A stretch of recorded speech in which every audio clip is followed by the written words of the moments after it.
What's going on, everybody? Welcome back to the channel. I'm Steven. This is Steven in Stereo, and in today's video we are checking out some more Taylor Swift live. I'm actually pretty hyped. I know right now we are all pretty much obsessed with Folklore and Evermore and this entire era of just surprise dropping stuff, but we're gonna take it as a little bit of a throwback. We're gonna be checking out Taylor Swift doing State of Grace from 2012 X Factor. So I'm pretty excited to check this out. I want to give a huge shout out to Paris on Patreon for actually requesting this. Thank you so much. Now, before we get started on today's video, I actually just want to plug my Patreon. Pretty much everything I'm able to do is because of the support that I get over on Patreon, which I'm very appreciative of.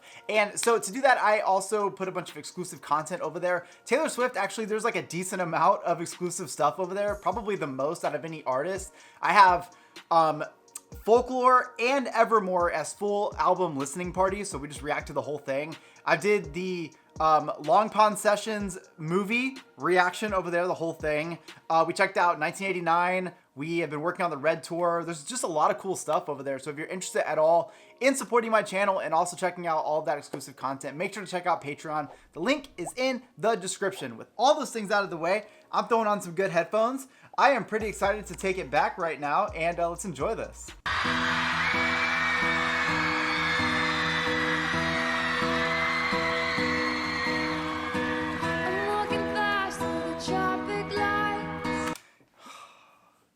As much as I love the current eras, like, God, this was just such a fucking mood from her.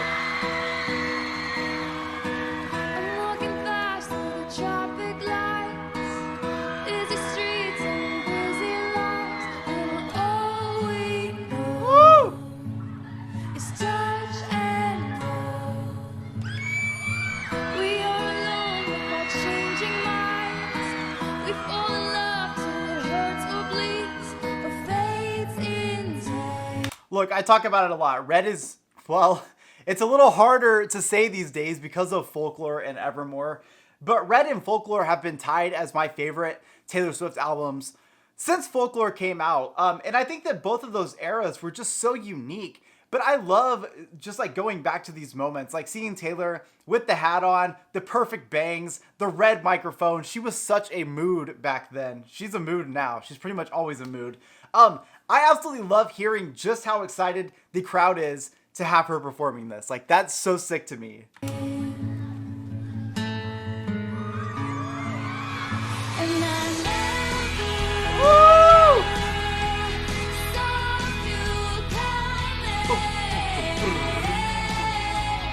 Damn, she nailed that.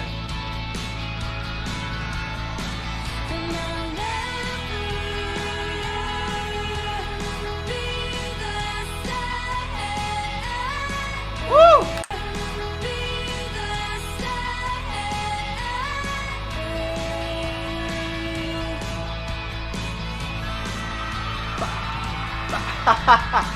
You come around in the armor force, pierce the room like a cannonball. Now all we know is don't let go.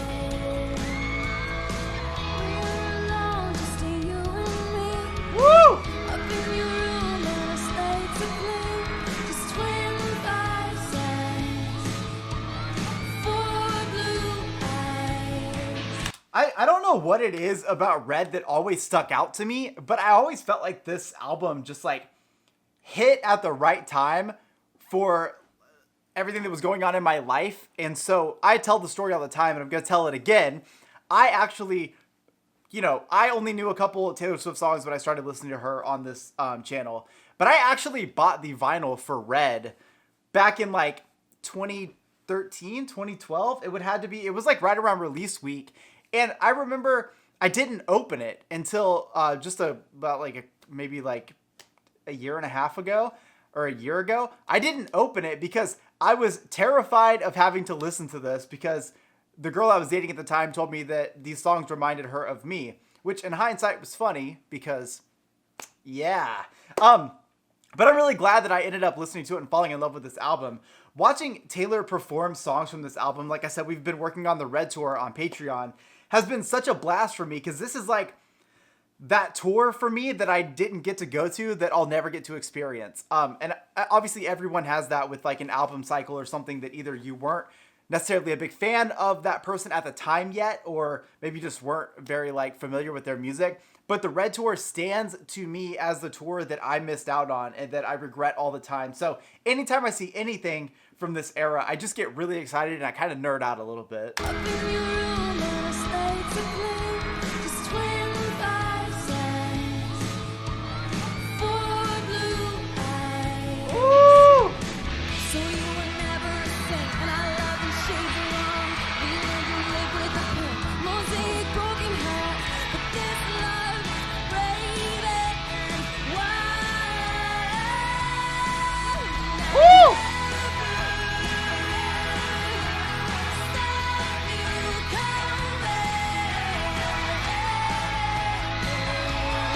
She had really great vocal control even back then too. It's kind of amazing that she was catching all these like negative vibes for not being a good performer or a good singer. Her vocal control has always been there.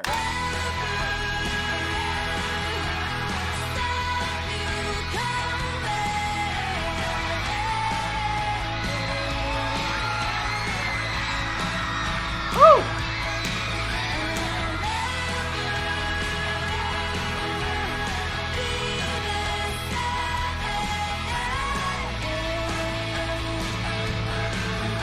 Oh, I love her backup singer so much.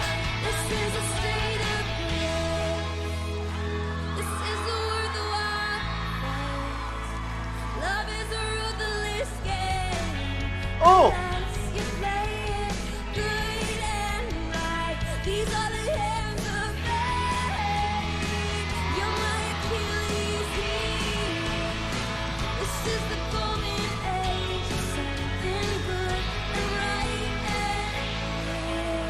I feel like moments like this really solidified what the future of Taylor Swift was going to hold because, you know, obviously going through her first couple of albums, yes, I'm a huge fan. Yeehaw Taylor to me means so much. But it was Red that started to really push the boundaries of that country pop crossover where I feel like these tracks could have played on pop radio stations. Actually, they did. I'm pretty sure I Knew You Were Trouble was on a pop radio station. And that's a big deal because you start to see her kind of pushing the boundaries. And now we look at modern day Taylor and every album has had a different sound to it and a different approach. And I think it really started with Red. She always kind of tinkered with it in her older stuff, but it always stuck more to those yeehaw roots. Whereas Red gave us that contemporary crossover sound. And then 1989 was just straight up pop, which we knew she could do. Reputation blended so many elements of wonderful music. And then obviously everything we've gotten since then has been more experimentation, more of her pushing the boundaries. And I fucking love that. Ba, boom, ba, boom, ba.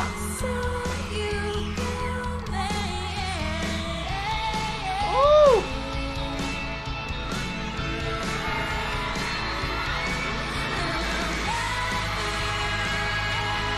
Woo-hoo.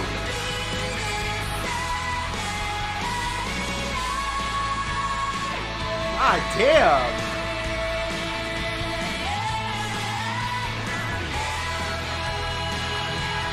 Oh, with the harmonies?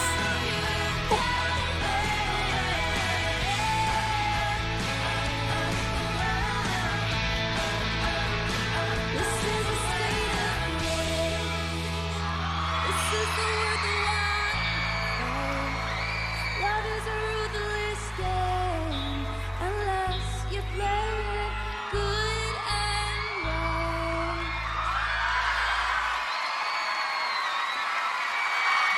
God, anytime I get to see anything from this era, I just get so hyped. Like I said, it's that era for me where I wish I would have been a Taylor fan at the time. I wish I would have just sat down and listened to her music and really vibed with it. And I just watch performances like this and I know I missed out on something great. And I know that she's going to be re-recording these albums. And I'm actually really excited to see what new era Taylor does with Red era Taylor, if that makes any sense. Like, I'm really excited to see what she decides to change up, what she decides to do with it, how she approaches some of these tracks. I don't know. When an album means that much to you and you know that it's getting re-recorded, it can be a bit scary. But when it comes to an artist like Taylor, all these songs were from her heart anyways. So it's not like I have to be worried about anything. Every track is going to be handled with care because she cared about these songs originally. She cares even more about them now because she's finding a way to stake claim in her own stuff again,